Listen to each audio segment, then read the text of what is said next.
ይሄ ነገር ሙሐመድ እቅራ አንብብ በአላህ በጌታህ ስም አንብብ ሰለላሁ ዐለይሂ ወሰለም። በሄርኩለስ በዚህ በትልቁ ቤተ መንግስቱ ዲያ አልቀልቢ ጥሩ አቀባበል ሊደረግለት ይገባል። ለኛ ከአረብ ምድር የመሐመድን መልእክት ይዞልን ለመጣው ይሄን ደብዳቤ ካነበብኩ በኋላ ደግሞ እርግጠኛ ሁኛለሁ ይሄ ሙሐመድ ነው በእኛ መጽሐፍ ላይ ሲወራለት የነበረው። እኔና እናንተ ሙስሊሞች ነን እንላለን፣ ግን አንድ ጥያቄ እስቲ ምላሽ ስጡ። የአላህ ረሱል ሰለላሁ ዐለይሂ ወሰለም ይህን እስልምና አስፋፉ። ያም ሆኖ እያለ ግን የኢብራሂም ዲን ለምንድን ነው የሚባለው? ይሄ ምን አይነት ጌታ ነው ኢብራሂም? አንተን በፈተና ላይ ፈተና እንዳለ የሚደራረብብህ ተመለስ ኢብራሂም። እስቲ አስቡና እዩት። ሮማውያኖች ጋር ጉልበትና ኃይል አለ፣ ፐርሺያኖች ጋር ደግሞ ሀብት አለ።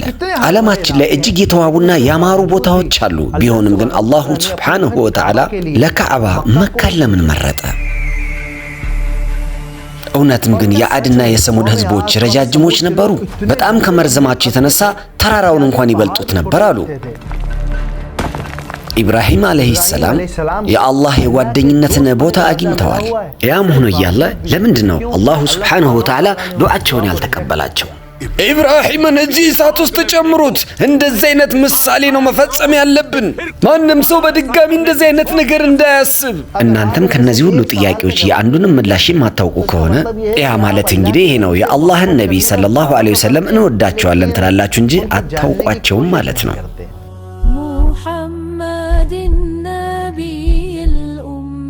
ምን አይነትስ ውስዋስ ነው የእናንተ ነቢይ እንዳታውቋቸው እንዳትለዩአቸው እያስቆማችሁ ያለው ነገር?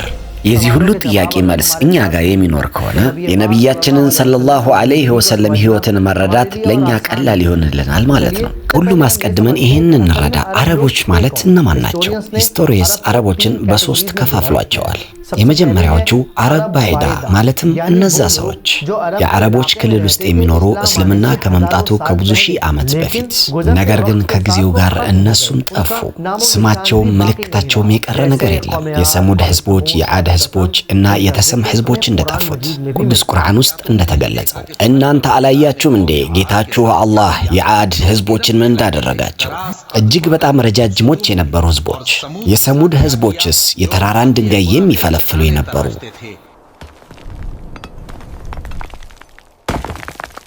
ሁለተኛዎቹ አረብ አሪባ ማለትም ንጹህ አረቦች ከየመን ክልል ጋር የሚገናኙ ሲሆን የኬህታኒም ልጆች ናቸው።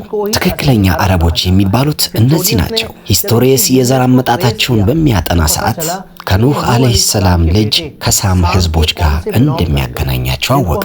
ሴሜቲክ ህዝቦች ብለን የምንጠራቸው። ከዛም በሳም ህዝቦች መሃል ላይ እስማኤል አለይሂ ሰላምም ተወለዱ። እናም እነዚህ አረብ አሪባ ስለሚባሉት ሌላ ታሪክም አለ። ከሄታኒ ወንድ ልጅ እንደወለዱ ስሙንም እንዲህ ብለው አወጡለት። የኔ የወንድ ልጄ ስም ያህሩብ ብየዋለሁ። ያህሩብ በጣም ጥሩ ስም ነው። ጊዜውም እየነጎደ መጣ። የከሄታኒ ወንድ ልጅ ይህን አክል ትልልቅ ስራዎችን ይህን አክል ትልልቅ ጀብዶችን ሁሉ ሰራ። ሰዎች የኬህታኒን ጎሳ የያህሩብ ጎሳ በማለት ሁሉ ማወቅ ጀመሩ፣ መለወጥም ጀመሩ። ቀስ በቀስ ጊዜው እየነጎደ በመጣ ቁጥር የያህሩብ ስም ተቀየረና አረብ ተባለ። ተመልከቱ ዘጋ የያህሩብ ጎሳ ሰዎች እየሄዱ ነው። እንዴ ያህሩብ እኮ የድሮ ስም ነው፣ አሁን እነሱ የአረብ ጎሳ ተብለዋል። ነገር ግን እኔ እንዳልኳችሁ ይሄ ታሪክ ነው። ምን ያህል እውነት ነው ምን ያህል ውሸት ነው አላሁ ተዓላ ብቻ ነው የሚያውቀው። እናንተ ብቻ ይሄንን ወቁ። በየመንና በሳዑዲ አረቢያ መሃል ሲኖሩ የነበሩ ሰዎች ስለነሱም ጉዳይ ታሪካዊ ማስረጃ የምናገኝባቸው እነሱ ብቻ ናቸው። ከሄታኒ አረቦች ትክክለኛ አረቦች የሚባሉት አውስ፣ ኸዝረጅ እና ጉዛሃ እነዚህ ሁሉ ጎሳዎች ትክክለኛ አረቦች ናቸው። ስለነዚህ ጉዳይ ሲራቱን ነቢ ላይ ወደፊት እናየዋለን። ሶስተኛው አረብ ሙስጠሪባ ማለትም አረብ ያልሆኑ ነገር ግን ጊዜው በሄደ ቁጥር ወደ አረብነት የተቀየሩ። እነዚህ አረብ ሙስጠሪባ ለኛ እጅግ በጣም አስፈላጊ የሆኑ ሰዎች ናቸው። ምክንያቱም እነዚህ ከእስማኤል አለይሂ ሰላም ዘር ነው የሚጀምሩት። ከሄታኒ ከሞተ ከብዙ መቶ ዓመት በኋላ ወደ መካ መጡ እነዚህ ሰዎች። እናም እነዚህ መካ ውስጥ ከአረብ ሰዎች ጋር መኖር ጀመሩ። ከዛም ቀስ በቀስ አረብኛን ቋንቋ ተማሩና አረቦች ተባሉ። ነገር ግን ትክክለኛ አረቦች አልነበሩም። ስለዚህ እዚህ ላይ ማስተዋል ያለብን ረሱላችን ሰለላሁ ዐለይሂ ወሰለም የዚህ ግሩፕ አንድ አካል ናቸው።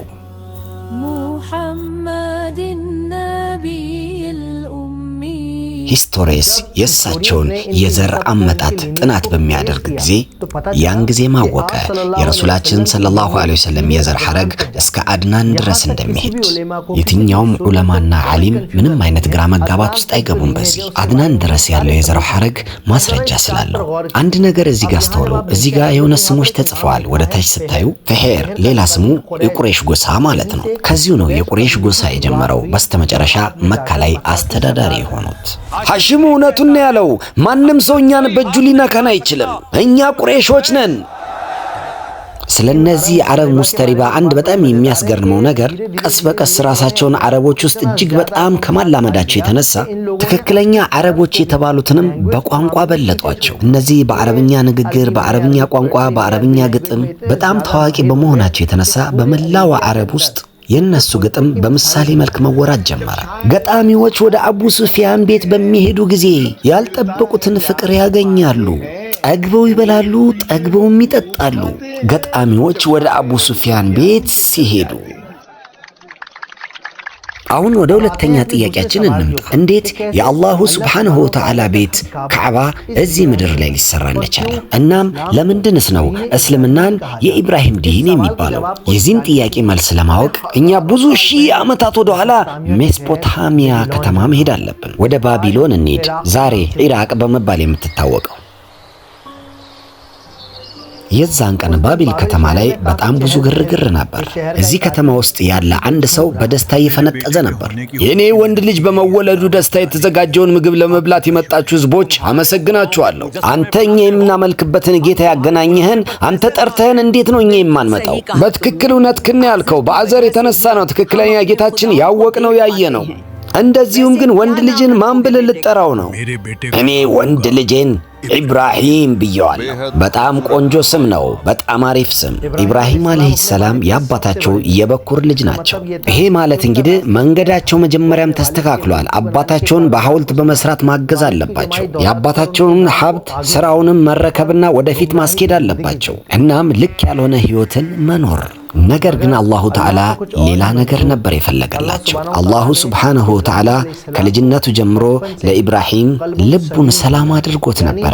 ማለትም ልባቸውን ይህን አክል ንጹህ አድርጓቸው ነበር። የትኛውንም ሐውልት አምነውበትም ተቀብለውም አያውቁም ነበር። እንደውም በተደጋጋሚ አባቱን ይጠይቁ ነበር። አባዬ ለምንድነው ለጣዖትና ለሐውልት የምትሰግዱት የምትጸልዩት? ይሉ ነበር። አባዬ ይሄ ጣዖት እንዴት ነው ያንተ ጌታ ሊሆን የሚችለው? ያውም አንተ ራስህ ሰርተው። እንደዚህ አይባልም። እሺ ኢብራሂም ና ይልቅ እኔን እርዳኝ። እንዴ ና እኔን እርዳኝ እኮ ነው የምልህ። ወዴት ነው የምትሄደው? ጊዜውም እንደሚቦና አቧራ እየነጎደ ሄደ። ኢብራሂም አለይሂ ሰላምም ከህፃንነት ወደ አዋቂነት ተጠጉ። ዛሬም ግን ያንን ጥያቄ ይጠይቃሉ። ሰዎች ለምንድን ነው ለጣዖት የሚሰግዱት? ከዛም አንድ ቀን አላሁ ሱብሓነሁ ወተዓላ ለኢብራሂም ነገራቸው የአላህ ነቢ እንደሆኑ። እናም ለሰዎች ጣዖታትን ማምለክ እንዲያቆሙም ጥሪ ያስተላልፋለው። ምክንያቱም አላሁ ተዓላ ሽርክና ጣዖት ማምለክን ስለማይወድ። ኢብራሂም አለይሂ ሰላም በጣም ሞከሩ። የከተማ ሰዎችን እንዲሁም አጠገብ ያሉ ገጠራማ ቦታዎችን ሁሉ ሞከሩ። ለሁሉም ሰው ጣዖታትን አታምልኩ፣ አትስገዱ እያሉ ለማስረዳት ሞከሩ። ማንም ግን አልሰማቸው። በጉዳዩም በጣም ገፍተው በመሄዳቸው የተነሳ ወላጅ አባታቸው ለኢብራሂም አለይሂ ሰላም አንድ ቀን እንዲህ አሏቸው፣ ራጊቡን አንተ አን አሊሀቲ ያ ኢብራሂም ለኢን ለም ተንተሂ ለአርጁመነከ ወህጁርኒ መሊያ። ትርጉሙም እንዴት ብትዳፈር ነው አንተ ኢብራሂም የእኛን ጌታዎች እንዴት ነው አልፈልግም የምትል? በራሴ መንገድ ነው የሚሄደው ምትል ከሆነ በድንጋይ ነው የማስጨፈልቅህ። እናም ከዓይኖቼ ፊት ለፊት ጥፋልኝ ብያለሁ። ነገር ግን ኢብራሂም አለይሂ ሰላም ተቆጥቶ ለአባቱ መልስ አልሰጠውም። እንደውም ቀዝቀዝ ባለ ንግግር እንዲህ አላቸው፣ ሰላሙን አለይክ ሰአስተግፊሩ ለከ ረቢ ኢነሁ ካነ ቢ ሀፊያ። አባቴ ሆይ ሰላም ባንተ ላይ ይሁን። አንተን ጌታዬ አላህ ይቅር እንዲልህ እለምነዋለሁ። ነገር ግን ከበደሉ ሊታረም አልፈለገም። የገዛ አባቱ የስጋ አባቱ በወቅቱ ከነበረው ነምሩድ ከሚባለው ንጉሥ ጋር በመሆን የገዛ ልጁን ሊያስገድል እንዲሁም የእሱን ማገዳደል ምሳሌ ሊያደርገው ፈለገና በድጋሚ ጣዖታቸውን ማንም ሰው እንዳያዋረድ በማለት ኢብራሂም አለይሂ ሰላምን ለመግደል እሳትን ማቀጣጠል ጀመሩ። የእሳቱ ከፍታ አዕዋፍ ዛፋትን እንኳን ከላይ ጎትቶ የሚከት ነበር። እሳቱ ሳስገቡት እሱን እንደዚህ አይነት ምሳሌም ፍጠሩ። በድጋሚ ማንም ሰው እንደዚህ አይነት ነገር ለመፈጸም እንዳይዳፈር አድርጋችሁ። አዎ አቃጥላችሁ አመድ አድርጉት፣ አጥፉት። አዎ አቃጥሉት፣ አዎ አቃጥሉት፣ አቃጥሉት፣ አዎ አቃጥሉት። ኪታብ ላይ እንደተገለጸው ኢብራሂም አለይሂ ሰላምን እሳት ውስጥ ሊከቱት ሲሉ ጅብሪል አለይሂ ሰላም ኢብራሂም አለይሂ ሰላም ጋር መጣና ኢብራሂም እርዳታ የምትፈልገው ነገር ይኖር ይሆን?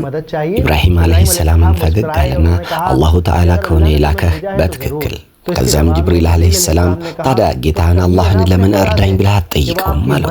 ኢብራሂም አለይሂ ሰላም አላሁ ተዓላ እያየ አይደል እንዴ እኔ ምን አይነት ነገር ውስጥ እንዳለው? ምክንያቱም የአላሁ ተዓላ ኸሊል ነበረ፣ የአላህ ጓደኛም ነበረ።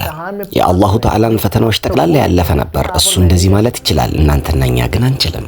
የኢብራሂም አለይሂ ሰላም ተወኩል በአላሁ ተዓላ ላይ ያለው ተወኩል እጅግ በጣም ጠንካራ ከመሆኑ የተነሳ አላሁ ተዓላ ምንም እንደሆነ አያደርገኝም የሚል ተወኩል ውስጣቸው ላይ ነበር። እና እሳቱ ሲጨመሩ በዳዮች ግን ደስ ብሏቸው ከበሮ እየደበደቡ መጨፈር ጀመሩ። ከትንሽ ጊዜ በኋላ እሳቱ ቀዝቀዝ አለና ኢብራሂም አለይሂ ሰላም ከእሳቱ ወደ ውጭ ወጡ። እሳትንም እኛ አዘዝናት፣ አንቺ እሳት ቀዝቀዝ በይ፣ ለኢብራሂምም ሰላም ሁኚ።